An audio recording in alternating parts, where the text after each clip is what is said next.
اللہ کی قربت کے راستے کیا ہیں؟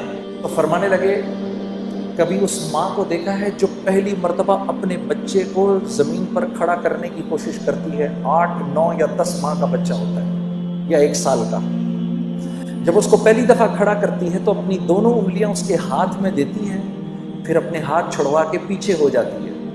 اب بچہ ماں کی طرف بڑھنے کے لیے پہلا قدم اٹھانے لگتا ہے، ابھی پہلا قدم اٹھا نہیں سکتا، ماں فرتے جذبات میں دوڑ کر اس کو پھر گلے لگا لیتی ہے۔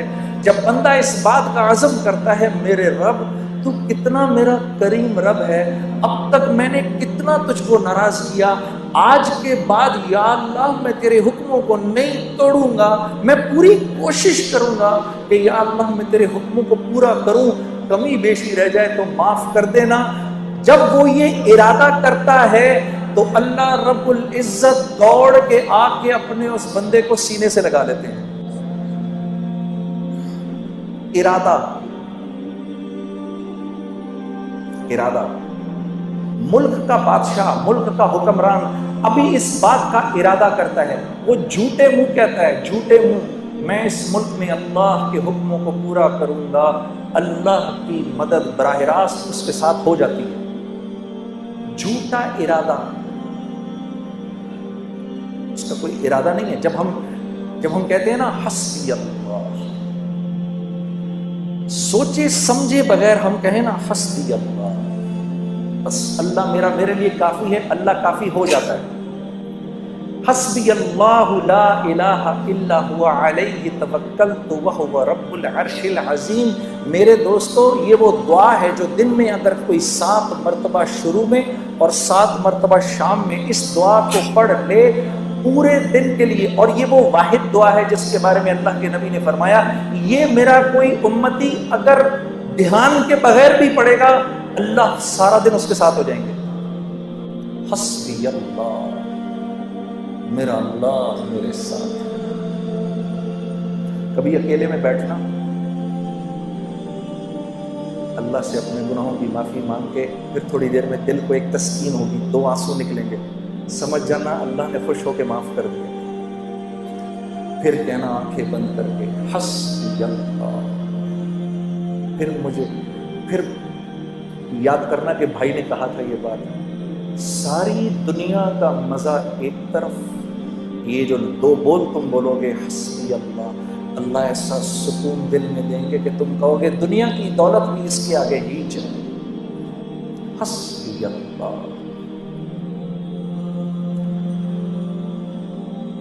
تو ہمارا مسئلہ نیکیاں کرنا نہیں ہے، نیکیاں تو ہیں، دیکھو کتنا بڑا مجمع آ گیا جمعہ پڑھنے کے لیے، باہر بھی کتنے بیٹھے ہیں۔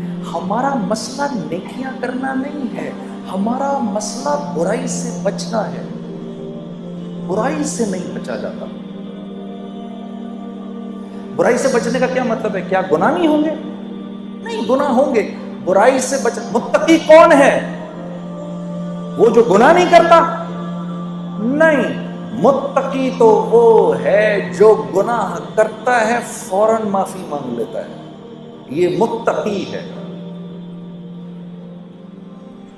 گناہ کیا معافی مانگ لو، اللہ مجھے معاف کر دے، معاف ہو گیا۔ پھر گناہ ہوا، یا اللہ مجھے معاف کر دے، پھر معاف ہو گیا، یا اللہ معاف کر دے۔ کرتے کرتے کرتے اللہ رب العزت ایک وقت آتا ہے، اللہ فرماتے ہیں میرے بندے چل دیکھتے ہیں کہ تو معافی مانگ کے تھکتا ہے یا ہم معاف کر کے تھکتے ہیں۔ تو معافی مانگ مانگ کے تھک جائے گا، ہم معاف کر کے نہیں تھکیں گے۔ یہ تو ہم اللہ کو پہچانتے نہیں۔ آپ دیکھو یہ اسکول میں تو سبھی گئے ہیں، 8 بجے کا ٹائم، بھائی 8 بجے اسکول میں جانا ہے، 8 بجے نہیں پہنچو گے تو کیا ہو جائے گا؟ گیٹ بند ہو جائے گے۔ اس کے بعد گھسنے دیں گے اندر؟ نہیں گھسنے دیں گے، چلو بھائی باہر نکلو ادھر سے، گھر جاؤ۔ اب ادھر مؤذن اذان دیتا ہے، اللہ اکبر اللہ اکبر، اس رب سے بڑا کوئی نہیں ہے، یہی سب سے بڑا ہے۔ اذان ہو گئی، اذان کے بعد اللہ رب العزت کا حکم آنا چاہیے تھا، چلو بھائی بند کرو، مسجد کو بند کرو، اب کوئی مسجد میں نہیں داخل ہوگا۔ تو مؤذن سے کہا رک جاؤ رک جاؤ، ابھی تو میرے بندوں نے اذان سنی ہے، انہیں 15-20 منٹ تو دو، ابھی میرے بندے کاموں میں لگے، ابھی آئیں گے، میرے بندے ابھی آئیں گے۔ مسجدوں کے دروازے کھول دو، کیونکہ مسجد میری رحمت کی جگہ ہے، میرا گھر ہے، ابھی میرے بندے آئیں گے، کوئی بات نہیں اگر تھوڑی دیر ہو گئی تو، ابھی تو یہ آئیں گے۔ 15-20 منٹ کے بعد نماز کھڑی ہوئی، اللہ اکبر قد قامت الصلاۃ قد قامت الصلاۃ، نماز کھڑی ہونے لگی ہے، نماز کھڑی ہونے لگی ہے۔ اب تو کہہ دینا چاہیے تھا اللہ کو، مؤذن کو، چلو جاؤ اب جا کر گیٹ پر تالے لگا دو، ہونا چاہیے تھا۔ بھائی سمجھ میں آنے والی بات ہے نا، 8 بجے سکول بند ہو گیا، اب نہیں آ سکتا کوئی اندر، تو اللہ کو بھی تو، اللہ تو سکول سے بڑا ہی ہے، لیکن نہیں، تالے نہیں لگانا، کوئی بات نہیں، تمہاری نماز کھڑی ہوگی، پیچھے سے میرے بندے آ رہے ہیں، کھول کر رکھو۔ اتنے میں جناب بھائی پہنچے، اللہ اکبر، مولانا نے پڑھنا شروع کیا، الحمدللہ رب العالمین الرحمن الرحیم۔ بھائی پہنچ گئے، یا اللہ میں کیا کروں؟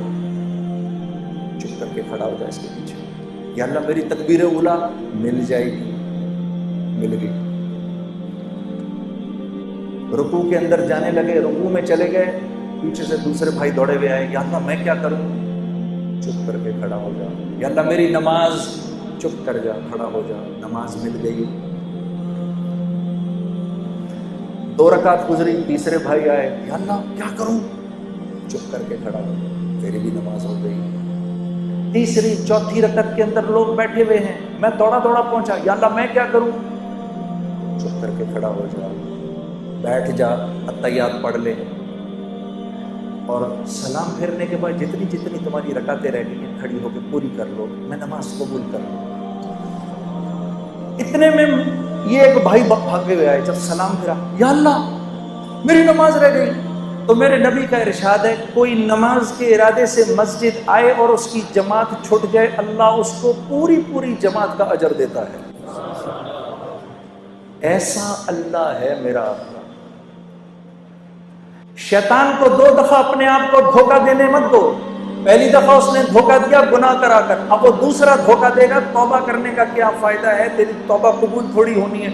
اس کو بولو، اے بدبخت، جب تجھ کو اللہ نے نکالا تھا جنت سے، تو نے 10 دعائیں مانگی، اللہ نے ساری پوری کی، تو میں تو اس کا فرما بردار ہوں، میں تو کلمہ گو ہوں، اگر میں مان پڑوں گا تو میری نہیں مانے گا۔